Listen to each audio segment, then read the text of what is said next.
Hey there, I'm Anthony. I'm the Lightsmith, creating this music you see on our channel.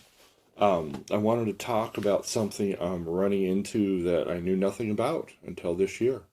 I've only been creating music for streaming. I've been creating music all my life, but I've been just starting to learn how to put it up on streaming platforms so I can share it with the world. And I'm finding out through some experience and some research that the streaming services that are to connect to them, you have to go through a DSP or a service provider. A lot of companies in that area, DistroKid, TuneCore, CD Baby, a lot of companies. But I'm just barely starting to learn that these distributing companies, DSPs, have a lot of really awkward things built into their contract.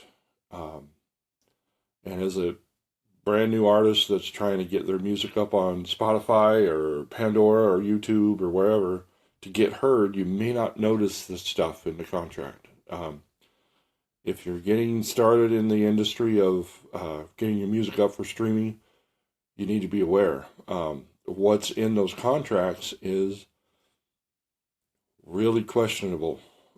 We thought the record industry was trying to take a chunk out of musicians. So is the streaming industry, big time. And I'm even talking about the changes Spotify made this year, where if you don't reach a certain threshold of plays, they're not even going to give you royalties. They're just going to pass it to everybody else. So unless you're connected to a major artist's bank account and are okay with them taking their money instead of you, that's a problem. But that's a whole different conversation. The one I'm bringing up is these streaming service companies that connect your music to the big streaming platforms have built into their contracts that if they feel or someone makes a claim that your streaming is being fraudulently achieved or you're using someone else's music, they don't even have to prove it. They throw this claim up, they take your music off their service, and they take your royalties. And unless you have the capacity to grab one of the high-powered lawyers in the music industry or someone with some experience as an attorney on entertainment, you're stuck. They pull your music down, they take your royalties, and everything you've worked to achieve is gone. Is really predatory, and you need to be aware of it. It makes you reevaluate whether the time and effort as an independent artist is really worth it.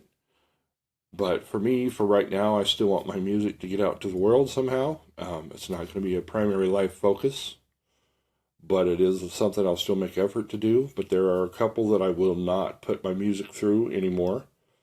I'm not going to talk about the names of them. If you want, comment below and I'll have this discussion away from the video. But there's a couple with some serious issues going on. I think the guys over at Ari's Take ought to check out a couple of them and talk about it. Bring it up to the industry in general and make sure artists are aware of what's going on and what can happen to your income that you worked so hard to create. Especially when there's no mechanism for them to verify a claim like that and just say, oh, we think that was fraudulent, pull you down, take your money, bye, good luck, you're done. Yeah, no. Reminds me of why a lot of decent artists and great musicians and songwriters got out of the industry, because it is definitely leveraged against them, especially as an individual. If you got the big backing of a label, God bless you, but at least you might grab some income out of it. If you're independent, trying to do it the right way, you're on your own, and yeah, there's some stuff going on here that not everybody's aware of, but I believe there's a couple really skilled presenters in the industry. Ari's Take, a few places like that will take up this story eventually and talk about, hey, what is going on?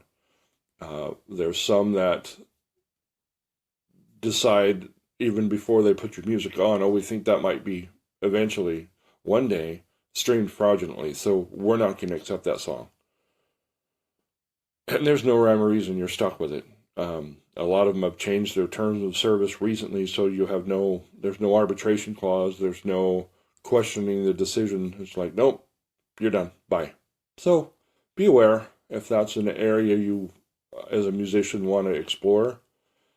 No, it's not going to be set in your favor in any opportunity or chance, or no matter what the distribution company says on their promotional pages. The terms of service are nowhere near in your favor, and it's going to blow you up should you challenge them, or should they decide for whatever reason it's not your day. They're going to take your music down and pull your royalties, and it's going to be like redesigning the universe to get your money back that you've earned by creating music people wanted to listen to.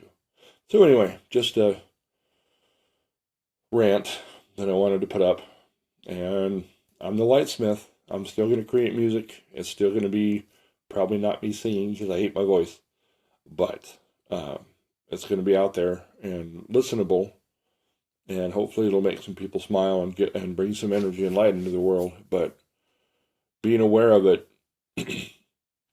the way these companies are looking for chances to take advantage of musicians, it may be limited for a while, at least until they're given an opportunity to actually put the interest of the artist and musician, especially the independent and small, not financially flush already musicians, and to put them first, give them a chance to do things, and earn from effort they put in.